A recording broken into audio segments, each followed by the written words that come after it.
saya mengundang kita untuk kembali ke perjalanan doa kita, ya, perjalanan bersama Ibu Teresa. Saya sudah merekam yang lalu, tapi saya ingin menggunakannya lagi untuk pengantar sharing kita pada malam ini. Mari kita masuk dalam pengantar sharing. Tema kita dalam 2 minggu terakhir ini adalah tentang merenungkan Yesus sebagai Allah Putra yang lahir dalam sejarah manusia. Mari kita buka dalam doa. Dalam nama Bapa, Putra, dan Roh Kudus. Amin. Allah yang Maha Pengasih, kami sungguh bersyukur karena anugerah Putra-Mu terkasih Yesus Kristus yang lahir dalam sejarah manusia, yang membawa kebangkitan kepada semua untuk tidak berhenti dan tenggelam dalam kuasa dosa, melainkan berani untuk melihat Engkau sendiri, ya Yesus, sebagai jalan hidup kami, yang membuat kami semakin terbuka di dalam bimbingan-Mu untuk mengalami keselamatan, yakni kembali kepada kerahiman Tuhan. Tuhan, buatlah doa-doa kami dalam perjalanan bersama Ibu Teresa ini menjadi doa yang semakin membuka hati kami kepada kerahiman Allah yang nyata dalam Engkau sendiri, yang telah sungguh-sungguh menyelami kehidupan manusia dan mengangkatnya kembali ke dalam keadaan ilahi setelah tercemar oleh dosa. Buatlah kami semakin terbuka pada bimbingan Roh Kudus-Mu. Kami ingin selalu mengikuti Engkau dalam kerendahan hati yang senantiasa tuntun kepada kami lewat Roh Kudus. Kemudian kepada Bapa, Putra, dan Roh Kudus, seperti pada permulaan, sekarang, selalu, dan sepanjang segala abad. Amin. Dalam nama Bapa, Putra, dan Roh Kudus. Amin. Bapak, Ibu, saudara-saudara sekalian, dalam 2 minggu ini kita merenungkan tema tentang Yesus, khususnya Yesus yang lahir dalam sejarah manusia. Kita menyadari bahwa perjalanan manusia itu senantiasa diwarnai oleh ketercemaran akibat pilihan-pilihan manusia dalam kebebasannya mengingkari Tuhan. Apa yang disebut pengingkaran kepada Tuhan? Yaitu manusia kehilangan orientasi. Ia terdominasi dan diperdaya oleh tipu muslihat roh jahat untuk mengalihkan dari orientasi kepada yang ilahi dan kepada yang dunia, untuk mengalihkan perhatian kepada bimbingan Tuhan, kepada keinginan diri sendiri. Dan itu semua dinamika dosa yang membuat manusia semakin terpuruk, karena manusia selalu ingin mengatasi, menguasai, dan mendominasi semuanya hanya karena keinginan-keinginan dirinya sendiri. Dalam 2 hari ini kita diundang untuk masuk di dalam misteri kelahiran Yesus dan bagaimana Yesus sendiri menjadi tidak hanya teladan, tetapi pilihan kita. Mengikuti Yesus itu adalah suatu bagian konsekuensi dari menjadi pengikut Kristus. Tetapi menjadi pengikut Kristus yang tiada lain adalah menjadi seorang yang mau disebut sebagai orangnya Tuhan, tidak serta-merta akan dibebaskan dari segala macam gangguan dan godaan. Justru dengan saya memilih menjadi pengikut Kristus, maka saya memperjuangkan pilihan itu di dalam kemanusiaan kita. Satu hal nyata dari kemanusiaan adalah apa? Yaitu manusia itu cenderung senantiasa lemah dan bahkan mudah jatuh di dalam kerapuhannya sendiri. Manusia sadar punya kekurangan, manusia sadar punya kelemahan, tetapi manusia sekalipun menyadari tidak sungguh-sungguh mengakui bahwa dirinya lemah, mengakui bahwa dirinya rapuh, mengakui bahwa dirinya penuh dengan kekurangan. Karena manusia tidak tahan melihat kekurangannya. Manusia tidak mau melihat kerapuhannya. Yang manusia mau lihat adalah bayangan tentang dirinya yang tidak rapuh. Gambaran tentang dirinya yang tidak punya kelemahan. Gambaran tentang dirinya yang mampu segala-galanya. Dan inilah celah yang dimasuki oleh kuasa jahat untuk membawa manusia menjadi sombong. Sombong tiada lain adalah menutupi kerapuhannya, kekurangannya, dengan menonjolkan satu hal yang tidak menunjukkan semuanya tentang manusia. Mungkin ada yang merasa pintar atau merasa unggul atau merasa mampu, tetapi itu menjadi celah yang mudah digunakan oleh roh jahat untuk menjadikan manusia menjadi sombong, karena dengan keunggulannya itu, dengan kepintarannya itu, dengan kemampuannya itu, manusia menutupi, menyembunyikan kerapuhan dirinya. Kalau manusia menyadari dirinya sebagai ciptaan, kalau manusia menyadari dirinya adalah gambaran cinta Allah, maka manusia sesungguhnya tidak dapat berdiri pada dirinya sendiri, tidak dapat membanggakan dirinya sendiri, karena manusia tiada lain adalah bagian dari kerahiman Tuhan. Maka bagian tidak mungkin menjadi keseluruhan. Bagian adalah menggambarkan keseluruhan dengan bagian-bagian lainnya. Maka keberadaan manusia hanya berarti ketika manusia dan manusia ciptaan lain bersama-sama mengalami suatu kesatuan di dalam kesadaran akan ketergantungan pada yang ilahi, ketergantungan pada Tuhan, sehingga dalam ketergantungan pada Tuhan inilah manusia menemukan keutuhan dirinya dalam keseluruhan, karena sebagai bagian dari keseluruhan. Contohnya, kalau saya sebagai imam dan Anda sebagai umat, kita sama-sama mengalami satu keutuhan, karena kita semua adalah bagian dari pohon Tuhan, dan kita adalah ranting-rantingnya. Kita menyadari tidak ada umat tanpa imam, imam tanpa umat dalam konteks pemahaman kita tentang gereja. Gereja adalah umat Allah, dan dalam umat Allah itu ada yang dipanggil untuk menjadi rasul, ada yang dipanggil untuk menjadi pelayan, ada yang dipanggil untuk menjadi umat Allah, ada yang dipanggil menjadi pekerja, ada yang dipanggil menjadi berbagai macam bentuk hidup panggilan. Dan keunikan dan keutuhan kita akan menjadi lebih kita rasakan, kita alami ketika kita berakar pada Tuhan yang mengutus kita. Dan inilah makna kelahiran Tuhan. Kelahiran Tuhan sebagaimana dalam minggu ke-16 saya share PowerPoint-nya. Inilah ketika kita merenungkan minggu ke-16.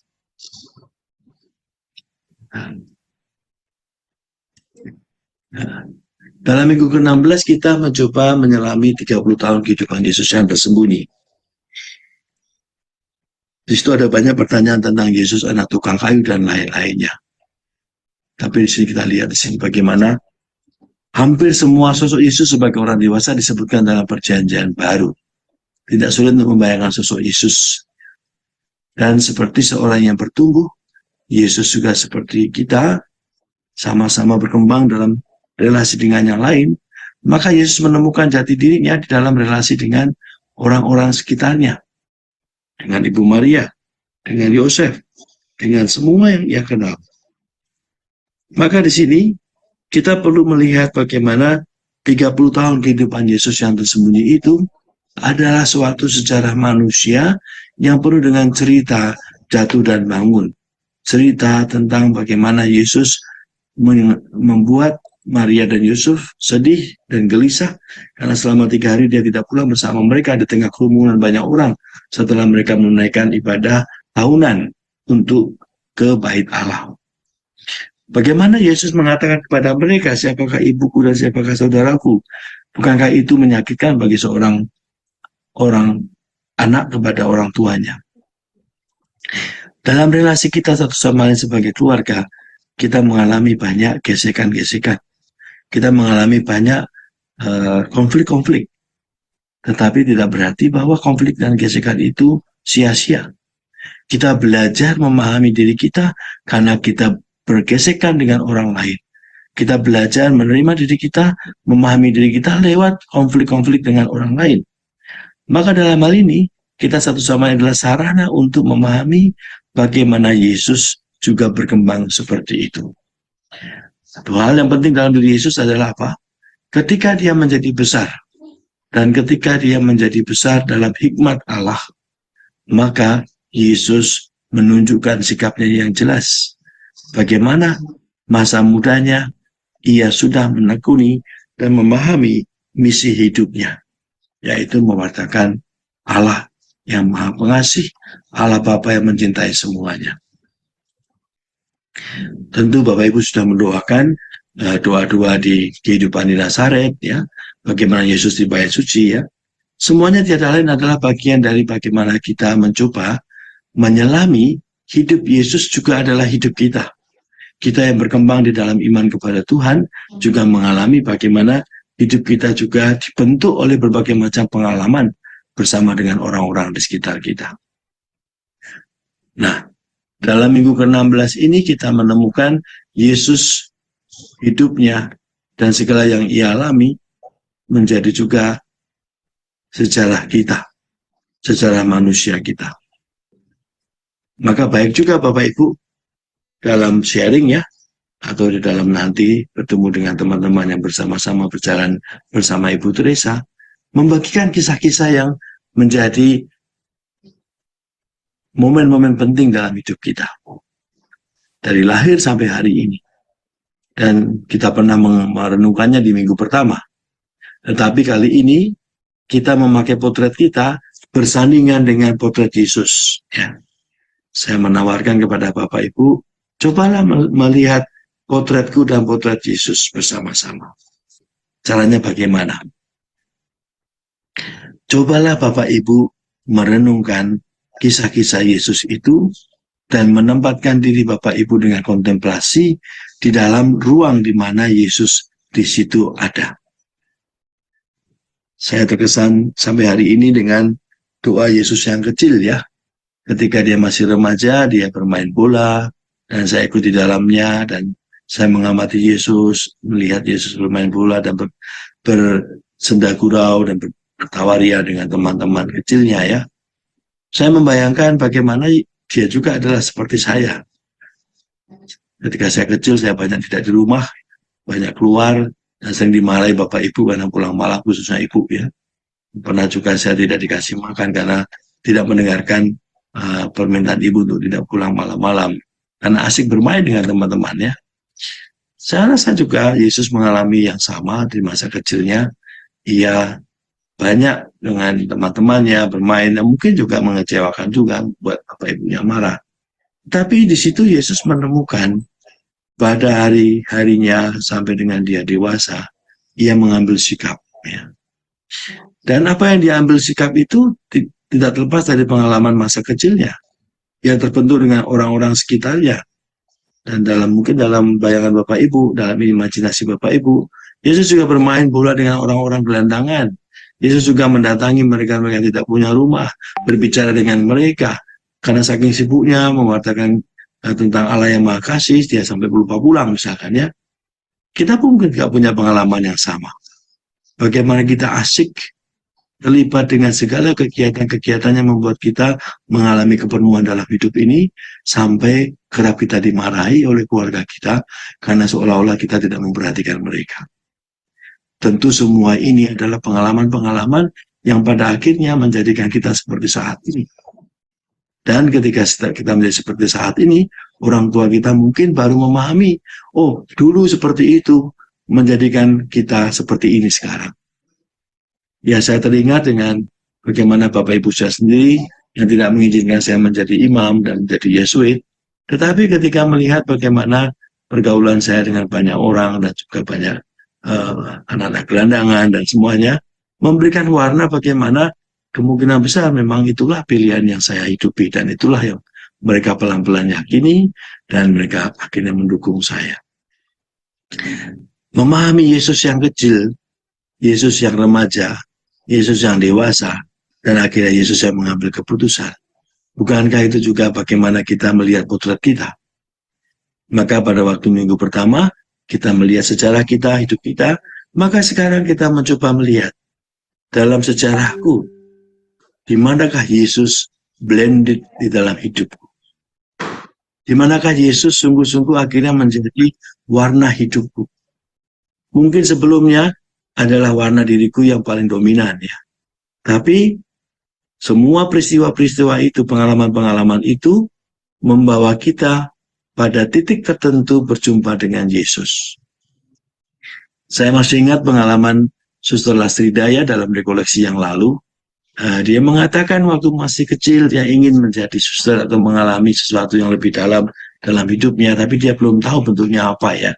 Tapi kemudian dia bercerita tentang bagaimana dia jatuh cinta pada Yesus dan semuanya, sampai ia menemukan cara hidup Ibu Teresa memberikan warna yang membuat dia menemukan Yesus.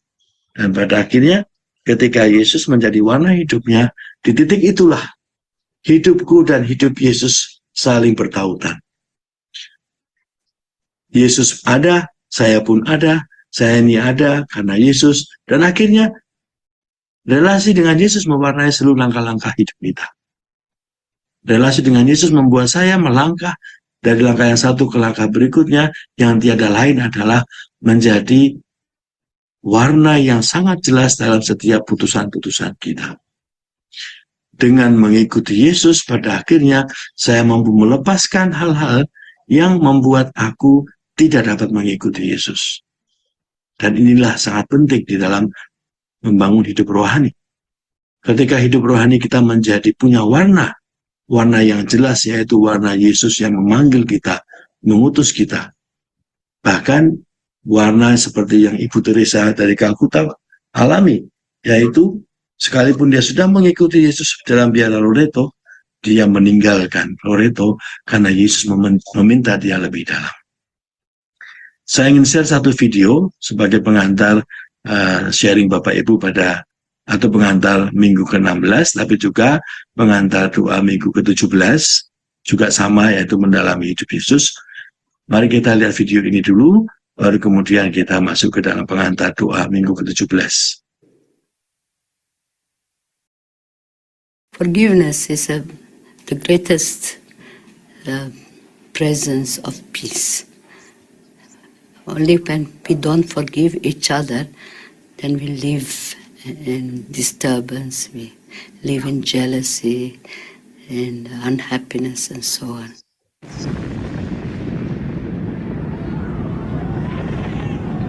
Like you have love in action, you also have hatred in action. And no one hates God more than the devil. So he puts his hatred for God in action by destroying us, by making us commit sin. It is not a question how big or how small. Sin is always a refusal of God. The spiritual poverty, when they have especially lost the presence of God, lost that oneness with His love. That is today greed for money, greed for honor, for glory is taking the place of God's presence in many lives. And that's a very, very great poverty.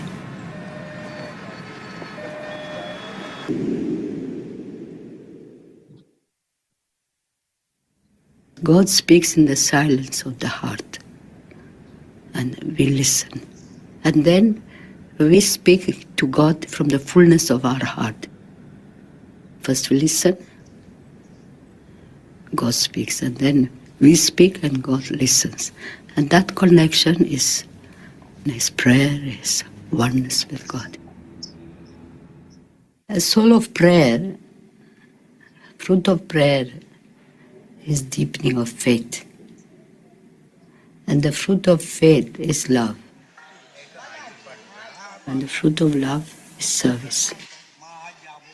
And the fruit of service is peace. That's why we need to pray to have a clean heart. And if we have a clean heart, we can see God. And if we see God, naturally we begin to love one another. That means we see and we look, and then we give our hands to serve and our hearts to love. And that's the beginning of holiness.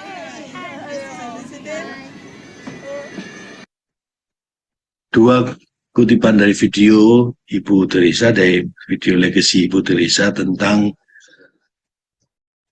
apa yang membuat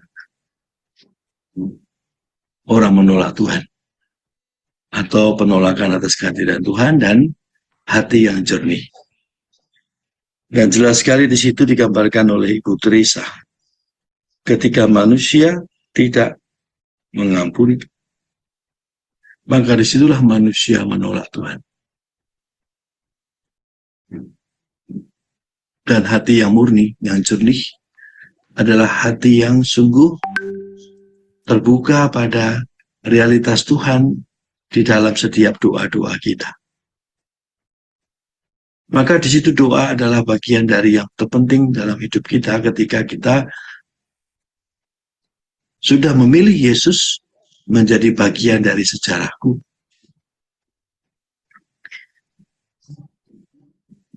Saya kerap mengatakan kepada siapapun yang meminta saya untuk misa requiem, saya mengatakan bahwa sejarah kita adalah sejarahnya Tuhan. My history, our history is His story.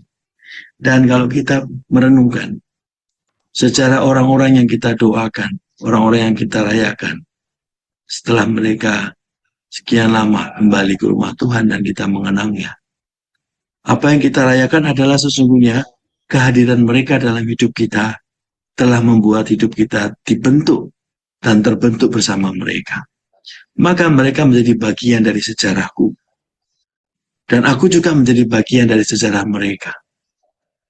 Nah, pada titik tertentu ketika kita membuka diri pada Yesus, maka akhirnya sejarah kita menjadi kaya.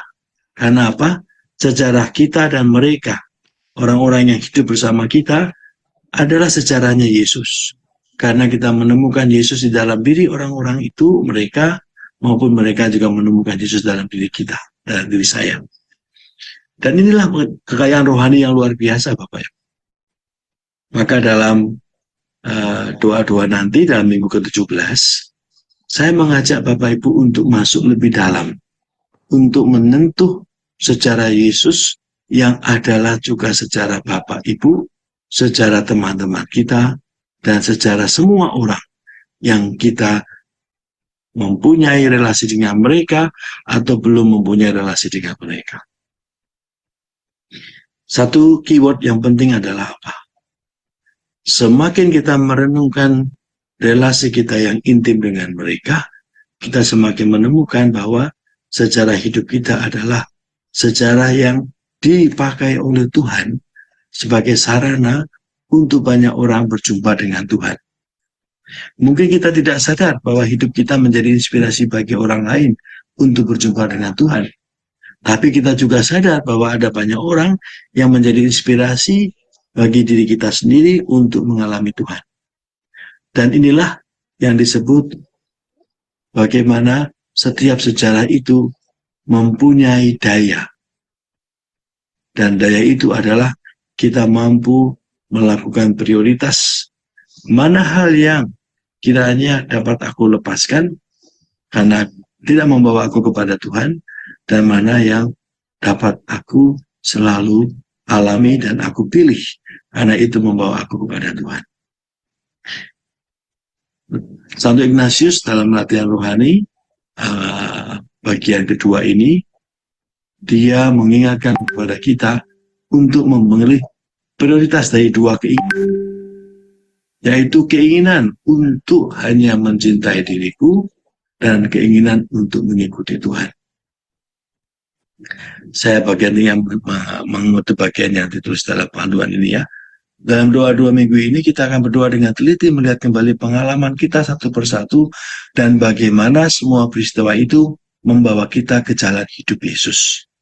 Dan sebaliknya, kita akan menyelidiki apakah kita memiliki hati yang menyangkal cara hidup Yesus.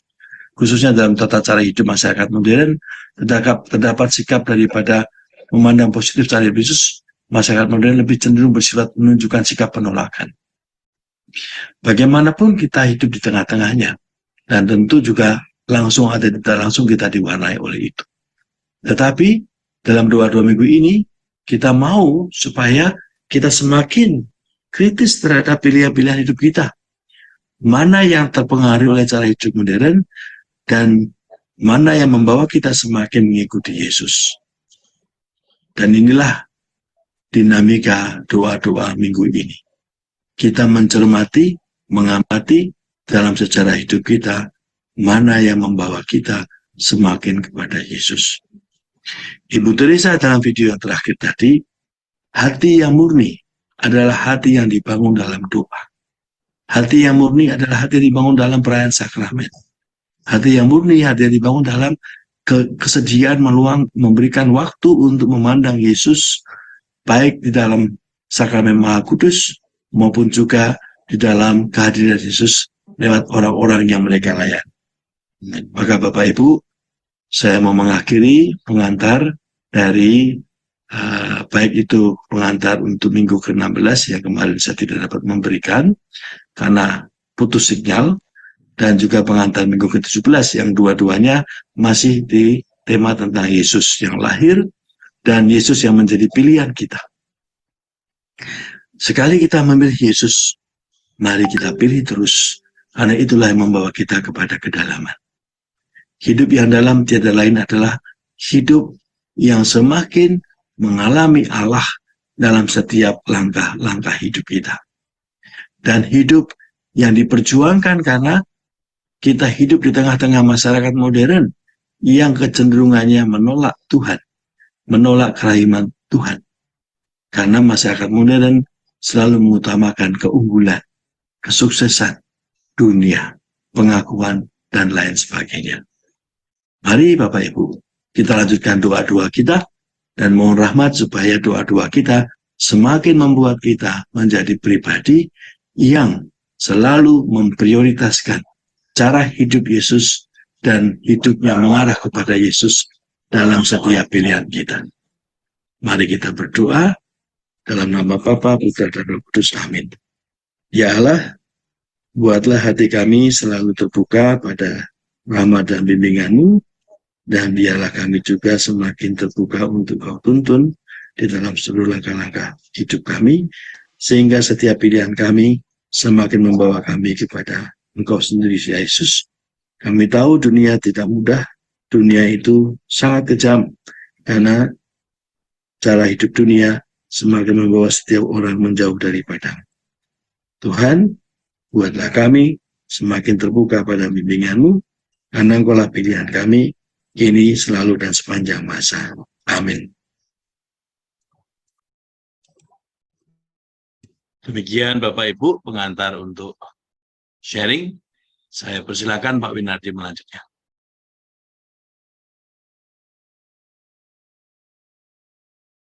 Baik. Oke. Selamat malam semuanya. Wah, luar biasa nih PBMT. Semangat selalu dengan Ibu Teresa ini. Memang kita bersyukur punya Ibu Teresa dalam sejarah dunia ya. Saya ingin membawa pengantar untuk minggu ke-18 dengan pengalaman kita setahun devosi sebagai awalnya. Tadi di dalam kelompok juga saya menyampaikan seluruh perjalanan hari ini sebenarnya gara-gara Ibu Teresa. Jadi Ibu Teresa itu membuat kita itu mengalami sesuatu, ya. Kita mengalami something ya Bapak Ibu ya. Kita mengalami sesuatu yang menggelitik hati kita, yang membuat kita itu seolah-olah ada semacam terbakar ya. Ya.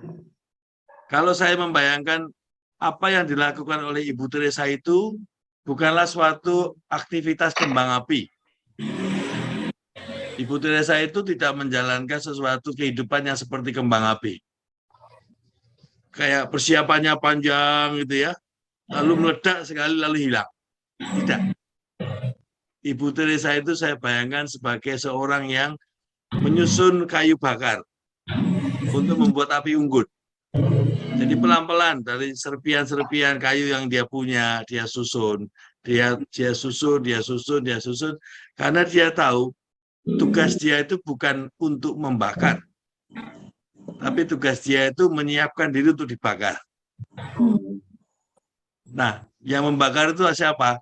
Yang dia cintai, yaitu Yesus sendiri.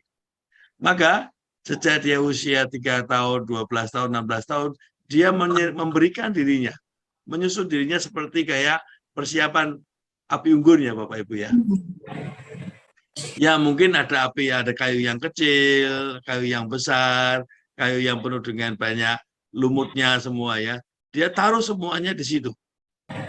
Dan saya membayangkan Ibu Teresa sampai pada titik tanggal 10 September tahun 48 itu, perjalanan hidupnya adalah menyiapkan dirinya supaya semakin dia siap dibakar oleh Tuhan. Mungkin saking keselnya Tuhan nggak bakar-bakar dia, mungkin dia nyulut sendiri pakai api lain ya. Makanya dia kan ya apa istilahnya ya, dia ingin menjadi misionaris ya, lalu dia ingin meninggalkan, seolah-olah kita melihatnya dia membakar dirinya supaya bisa membakar yang lain ya. Ternyata setelah saya refleksikan dalam setahun ini, merenungkan videonya, merenungkan bacaannya, ternyata dia itu selalu tetap belajar untuk mencintai Tuhan. Jadi sampai tanggal 10 September itu dia belajar untuk mencintai Tuhan. Belum mencintai Tuhan. Ini refleksi saya. Kenapa saya mengatakan demikian? Dia mencintai Tuhan dari sisi dirinya. Dia mencintai Tuhan dari melihat Yesus yang menjadi baranya ya. Dia mencintai Tuhan karena dia mau memberikan hidupnya untuk Tuhan. Pada titik itu setiap orang pasti akan sama ya. Setiap orang akan melalui proses, saya mau memberikan hidup untuk Tuhan. Maka waktu dia dalam perjalanan dari Darjeeling kembali ke Kalkuta, ketika Yesus berkata kepada dia, aku haus. Ya.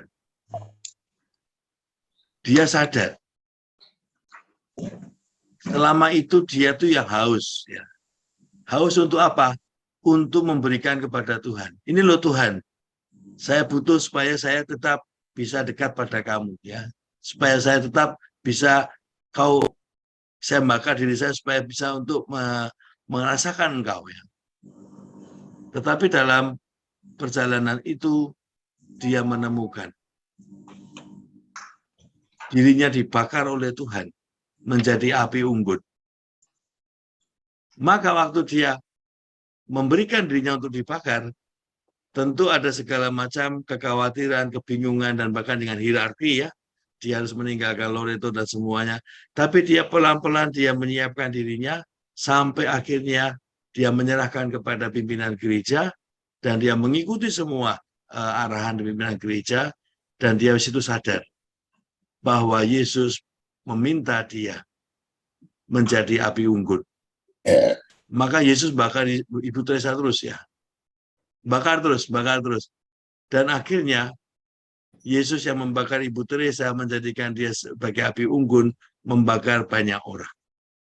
Nah, inilah yang dia sebut, jadikanlah aku menjadi cahayamu, your radiance ya. Berkali-kali kan Ibu Teresa mengatakan, biarlah sinarmu yang menyinari aku dan lewat aku banyak orang yang melihat sinarmu. Maka Ibu Teresa membakar diri, Yesus membakar Ibu Teresa, akhirnya pantulannya membuat banyak orang melihat Allah dalam hidupnya. Nah, tadi dalam pengantar tadi yang sudah saya juga pakai untuk pengantar minggu 16-17, saya mengajak Bapak Ibu untuk semakin menemukan bahwa semuanya itu tentang Yesus. Ya. Jadi semua yang kita alami hari ini dan seterusnya tiada lain seperti Ibu Teresa. Kita ingin menyiapkan diri kita supaya dibakar lagi oleh Tuhan. Maka kenapa pada hari ini kita semakin menyadari kenapa kok sampai 18 minggu kita tetap di sini. Lalu sampai hari ini kenapa ada teman-teman yang mau bergabung lagi, bukan tentang kelompok ini, bukan BPMT, tapi ingin supaya aku sungguh dibakar oleh Tuhan. Nah, untuk itu Bapak Ibu, seperti yang sudah saya bagikan di dalam teks untuk minggu ke-18, kita lihat ya bersama-sama ya.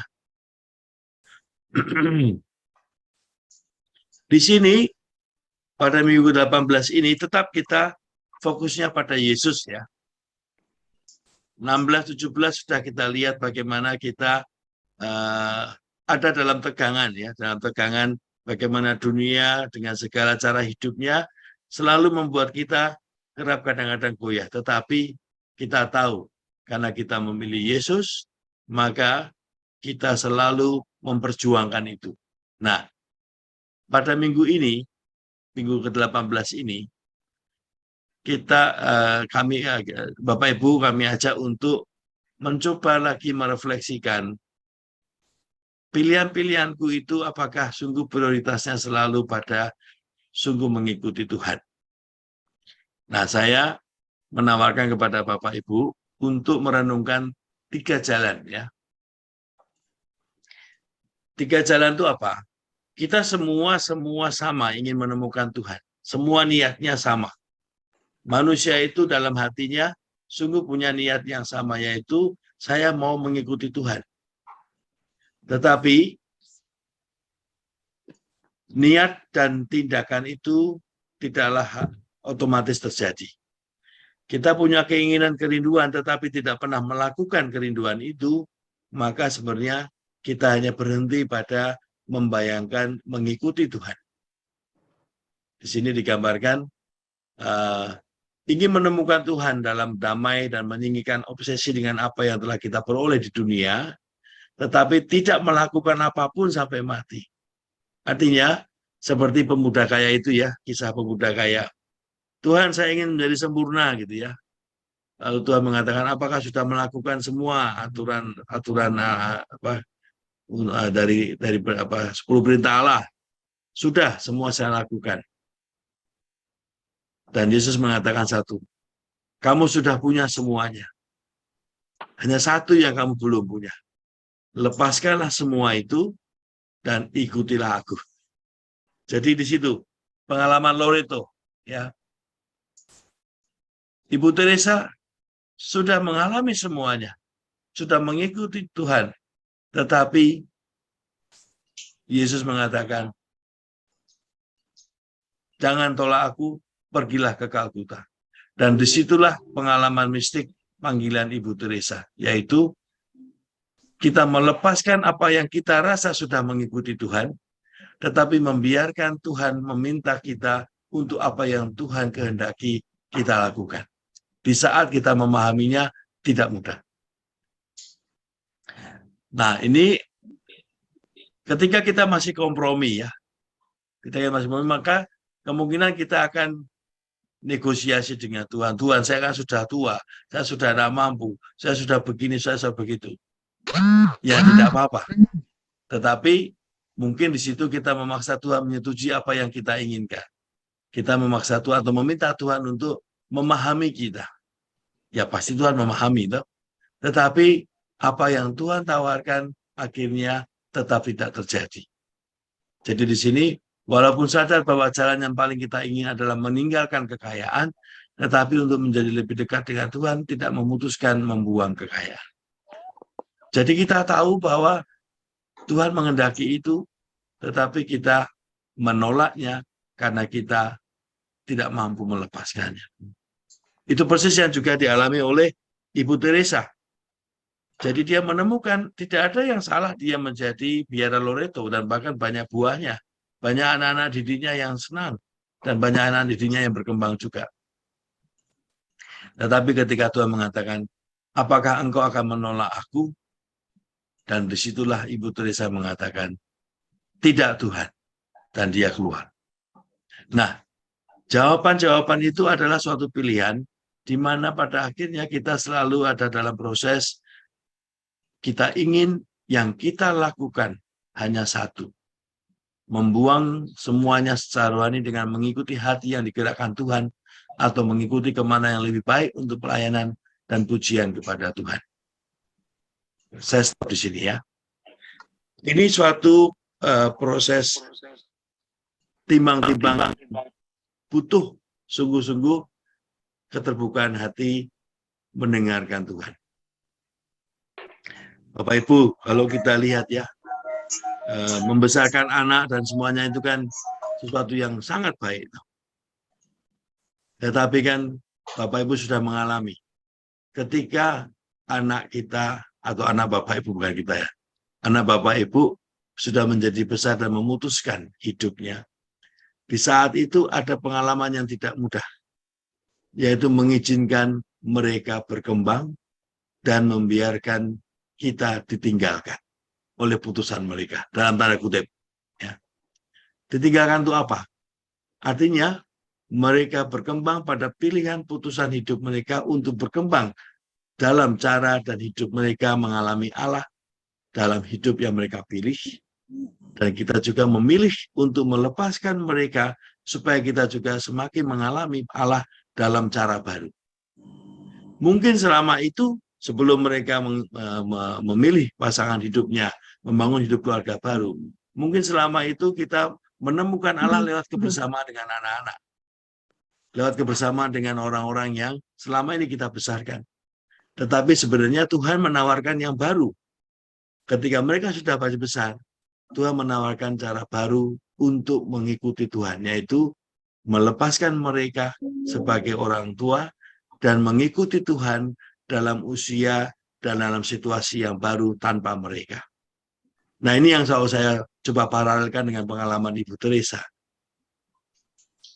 Ia mengikuti suara Tuhan dalam konteks di mana dia melepaskan biara Loreto. Saya sedikit sharing dengan ibu saya, Bapak Ibu ya, izinkan saya untuk berkali-kali saya sudah sharing ya. Tapi saya ingin dalam konteks ini saya ingin sampaikan, ketika orang tua saya juga tidak mengizinkan saya untuk menjadi imam dan Yesuit, itu juga tidak mudah ya. Bapak saya itu sampai 1 bulan sebelum meninggal baru mengizinkan saya. Tapi itu dalam proses di mana saya baru tahu dia itu tulus mengizinkan saya. Ibu lebih cepat mengizinkan, tetapi tidak cepat melepas. Selalu ada keinginan-keinginan. Nah, pada waktu saya kembali dari Jepang, ibu saya sakit. Suatu saat, ibu tidak mau minum obat, saya hanya bercanda, Bu, kalau begitu saya tak balik Jepang lagi. Lalu ibu saya marah. Saya itu mendoakan kamu panjang untuk pulang dari Jepang ke Indonesia supaya menemani saya. Oh, saya baru tahu. Ternyata doa ibu saya juga dikabulkan ya. Tapi apa yang mau saya katakan di sini? Ikatan-ikatan batin manusiawi itu tetap selalu ada. Tetapi ketika kita mampu melepaskan itu dan mengalami pengalaman Allah yang menawarkan kepada kita suatu pengalaman baru, maka disitulah suatu pilihan yang membuat kita mengalami hidup yang lebih dalam. Tidak mudah. Mengikuti Tuhan dengan melepaskan ikatan batin itu suatu perjuangan. Tetapi sebenarnya kita tidak melepaskan relasi kita dengan mereka sebenarnya. Tetapi mencoba memaknai secara baru relasi kita dengan orang-orang yang selama ini seolah-olah menjadi milik kita. Satu hal yang Father Ignatius, Santo Ignatius sampaikan kepada para Yesuitnya, kita itu diutus dan dipanggil bukan untuk memulai, tetapi kita adalah ambil bagian. Dan semua itu bukan milik kita, tapi miliknya Tuhan. Maka Tuhanlah yang memulai, Tuhanlah yang menyelesaikan. Dan kita bukanlah yang mengawali, tapi kita adalah bagian dari proses kita untuk ambil bagian itu. Nah, Dalam minggu ke-18 ini, tema-temanya adalah bagaimana kita semakin mengikuti Yesus, bukan dalam arti kita itu istilahnya mengikuti dengan kondisi, tetapi kita belajar untuk selalu belajar melepas supaya kita bisa mengikuti. Apa yang paling tidak mudah kita lepas, yaitu pikiran tentang Tuhan, perasaan tentang Tuhan. Contohnya, Tuhan tidak menyayangi saya, atau Tuhan begitu baik sekali pada saya. Kadang-kadang kita kerap terjebak di situ. Di depan kita ada sesuatu yang kita perlu putuskan, kita perlu ambil dalam proses kita beriman. Dan pada saat itu, proses itu adalah suatu proses yang tidak mudah untuk kita dalami, yaitu bagaimana kita melepaskan seluruh sejarah pengalaman yang membuat kita hanya melihat Tuhan di satu cara melihat. Tetapi dengan cara itu membuat kita tidak mudah untuk melihat apa yang Tuhan mau dalam diri kita saat ini. Memahami kehendak Tuhan itu sangat tidak mudah. Tetapi dari waktu ke waktu kita berlatih untuk melepaskan ikatan-ikatan yang membuat kita tidak melihat Tuhan. Itulah yang perlu kita lakukan. Salah satu hal yang Santo Ignatius tawarkan adalah yang membawa kita kepada damai, yang membawa kita pada kedalaman, yang membawa kita kepada suatu pengalaman akan Allah yang sangat-sangat dalam. Itulah yang kita pilih. Maka kerap banyak hal yang membuat kita ragu-ragu dan khawatir sebenarnya adalah hal-hal yang membuat kita tidak masuk ke dalam damai. Selama kita belum mengalami damai, maka kita perlu bertanya, siapakah yang aku ikuti? Atau siapakah yang dominan pada saat itu dalam hidupku? Diriku atau Tuhan yang aku ikuti? Sekian Pak Winardi pengantar untuk minggu ke-18.